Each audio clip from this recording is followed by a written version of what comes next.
Nintendo finally answering questions about the price of the console and the price of the games and what we expect to see in the US as consumers as far as Nintendo Switch 2 goes. Now, oh boy, I hope you're ready for this. Now, in an interview recently with IGN, Nintendo's Bill Trinen, actually, who is responsible for product placing. He places products in America. He's the vice president of that. And he was asked by IGN, basically, what's the deal with the prices? And I'm paraphrasing, okay? Like, what's happening? Why'd you guys price? What's the strategy behind pricing Mario Kart at $80? And he said,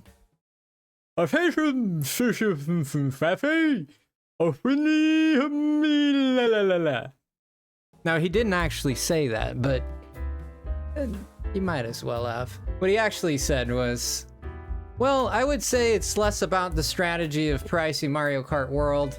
It's more just whenever we look at a given game, we just look at what is the experience and what's the content. And he says, and what's the value? So basically, in all seriousness, basically their response, and I think Doug Bowser gave the same response, which is basically they've been trained to do this. And their response, official response, is we felt like the game should have been $80.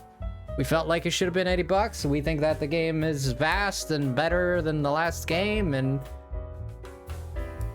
$20 more, $10 more. I think that's the idea. You get the idea. So basically their explanation is we feel like the game, because we're going by a game-by-game basis. So basically, if we come out with a new Zelda and we feel like it's worth $100, then we're gonna charge you $100, baby. There's no frickin' man. Take my kids, take my washing machine, take my kangaroo. Just take it. It gets to a point where like, where does this go? Like, where does this stop?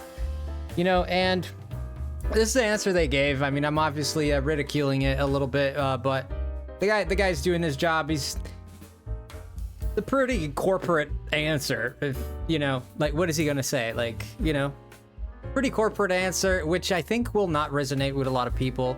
It definitely doesn't resonate with me when he says that, because honestly, in this answer, it doesn't say anything about the outrage of the fans or addressing the fans' concerns about the prices. It's basically like, that's how much it's gonna cost, deal with it. No mention of any sympathy or anything like that. And should they? I think so. I think this would be way more digestible if they would have said something like, hey, listen, we understand that the fans are concerned, and this is the price that they felt was adequate. And that second part they said, but not the first part about people being concerned, I don't think. Not that I've seen anyways. If they did, then they did. But I don't think in what I've read, I didn't see anything like that. But anyways, they go on to say, or he goes on to say, but honestly, this is a game that is so big and so vast, and you will find so many little things in it to discover.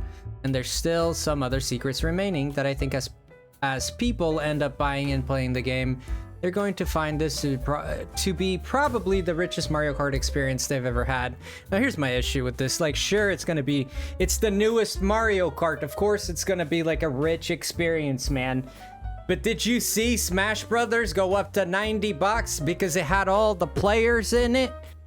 And I'm just kind of like I feel like I'm getting, I feel like the consumer's getting a little bit of the short end of this story, and some people, would say, this is not a big deal. Don't cry about $10. I mean, $10 is a meal, man. If you know where to buy a meal for $10 in this economy. Also, he was asked about the Welcoming Tour, the Nintendo Switch 2 Welcome Tour, which is basically that game where you walk on the Nintendo Switch and you can look at all the thingies and the things that you can, the Joy-Cons and stuff. Yeah, that thing, it costs $10, he said. And Trinan goes on to say, when asked if it was gonna cost $10 based on the Japanese pricing, which he replied to, yeah, the US price is $9.99, $10. or the welcome tour. And it's digital only. And IGN asked if it's digital only. He goes on to say, yeah, that it is digital only. So that's, I mean, digital only, whatever. This game should not be paid for. Okay, and they've defended this by saying that the game has a lot of mini games. It has a lot of information. It has a lot of, like, even if the game is worth $10, even if, not only it's not that the game costs $10 so much so, like, perhaps it has content enough to be worth $10. I can't say for sure, which I doubt, but it might. It's that you put $50 on the console, more than what the people kind of expected. The console's gone up to $500 if you buy it with the game, and some people might argue it's an adequate price. Maybe it's not. Irrelevant if it's an adequate price, it's still, all of these things are price hikes, right? All of this is going to come out of the consumer's pocket. And I do feel like if you want to make your consumer happy, man, you gotta make sure you think of them and you make decisions that make them happy, right? So we'll have to see when it comes to that. But Nintendo, here's my issue with the whole $10 with this game. They haven't told us what the CPU, the SoC actually, they haven't told us what the SoC of this console is. Just basically the chip in it, right? Just the CPU, the GPU, they haven't told us. They've only said that it is a NVIDIA chip, and then NVIDIA comes out and says that it has RT cores, which basically means it can process ray tracing, and that it has tensor cores, which means it's going to support better the DLSS function. And that's basically what they tell us, but they don't tell us how many. They don't tell us what's the architecture, which we suspect is an Ampere, of course, based on the leaks, but they don't tell us anything other than that. But then if you buy Switch Store, listen to me, and follow this, follow this. If you buy the Switch Store, you can actually know what GPU and CPU we have in there, what's the architecture and not. But you gotta pay $10, pay us $10 so we can find out what the CPU is in this thing. Or else you can open it yourself and void the warranty.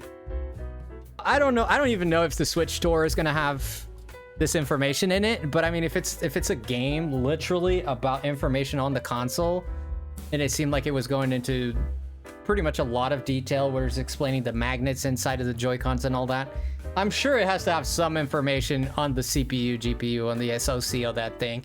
And if it doesn't, that'd be even more crazy. They're making a big secret about this SoC. I mean, I'm sure eventually we'll find out, but I'm curious. I like knowing the tech things. I want to know what CPU this is and what GPU we're looking at. I just want to know. I mean, I just want to know. Now, Breath of the Wild and Tears of the Kingdom is going to cost $10 to upgrade to their Nintendo Switch 2 counterparts. Now, this is interesting, right? This does not apply to people who have the Nintendo Expansion Online, the NSO. You pay $50 a month, year, to Nintendo for internet that sucks. You are exempt from paying $10. It basically comes with it, so you won't have to pay to upgrade the games. Now, if at any point you cancel said NSO subscription, I think you have to pay the $10 to go back to playing it. I'm not sure about this, but I do think that's how that works. I call this the Nintendo era of the $10. Give me the $10 and we be holla. As reported here by Nintendo Life, it's official. Switch 2 Joy-Con will not feature Hall effect sticks. Now, for all of you out there who might not know what this means, Hall effect stick is a technology that uses electromagnetism to joystick functionality. What it means is use magnets and to read your inputs on the joystick. Now, what that means is that there's no contact with it, and so the deterioration, the rate at which this decays is very, very, very much less. Because if there's no contact, there's no rubbing, no contact, no nothing like that. There's less chance of there being a malfunction, right? And there's not as much wear and tear when you have Hall effect sticks, which should be on the console, but it has been reported now by here Nintendo Live, who spoke with Nate Bildorf, which is a Nintendo guy that deals with sticks, and he goes on to say, when asked about it, well, the Joy-Con 2 controllers have been designed from the ground up. Okay. They're not Hall effect sticks, but they feel really good. They feel good. Hey, look at this. You might get drift again, but at least your thumb will feel really good, eh? 90 bucks for a new stick? And you gonna pay 90 bucks for a new stick, kid? And then he goes on to say, did you experience both the Joy-Con and the Pro Controller? Just changing the subject right away. Now, what this means is if we get older technology, not Hall effect technology, which means that we're more likely to get problems with the stick, more wear and tear, like I said, which means the Joy-Con drift could be making a comeback to the Switch console. Now, granted, the Switch 2 has bigger Joy-Cons and the sticks are bigger, stronger, perhaps. I'm an engineer. You see that? Bigger, stronger, huh? It makes sense, maybe not. Now, on to even more bad news, and again, I'm not a Nintendo hater. I'm just calling it as they deliver it. The Nintendo Switch 2 will not have... Are you ready for this? You're not ready. Sit down. Sit down. Might get a little lightheaded here. The Nintendo Switch 2 will not feature an achievement system. Yes, that's right. So the Nintendo Switch 2 will not have achievements, which means that it's not going to be like the PlayStation 4 and 5 where you can platinum games and people love doing that, but there will not be achievements with the Nintendo Switch 2. This was confirmed. And so, bleh, just bleh. I'm not sure if they're dating the past or if they just left their lemons back there.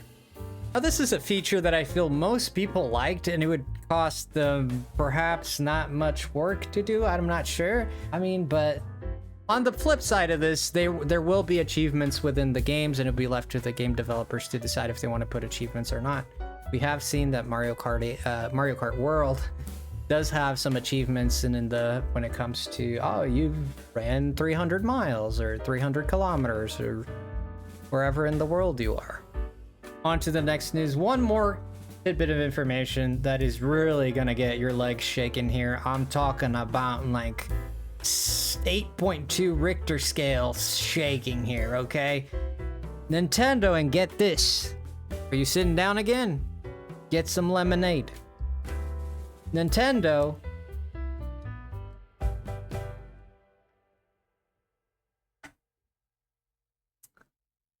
will not put music on their Nintendo eShop. Now, I've seen people talk about this, but there will be no music with the Nintendo eShop. So when you're navigating the Nintendo eShop and you're like, yeah, let me buy a game for 150 bucks. When you're doing that, there's not going to be any music, because they want you to spend your money, a lot of your money, without a soundtrack. You can't have a soundtrack, because it might discourage you from buying it. It might take away from the games. That's going to do it for this video, and all this kind of like slightly disappointing news here for the Switch 2. Hopefully this console will come back. Like the Nintendo Direct was like a big yay, and then the prices was a big no, and then Joy-Con drift, ooh, and then responses from Nintendo that are not very enlightening, ooh. So all these things might come together and form like this big conglomerate of bad energy towards the console. We'll have to wait and see. In fact, there's no more news on the tariffs, so that might be another effect that might make this console even more expensive, so we'll have to wait for that. And yeah, so hopefully things are looking in the up and up, and I'll see you guys in the next video. Stay frosty.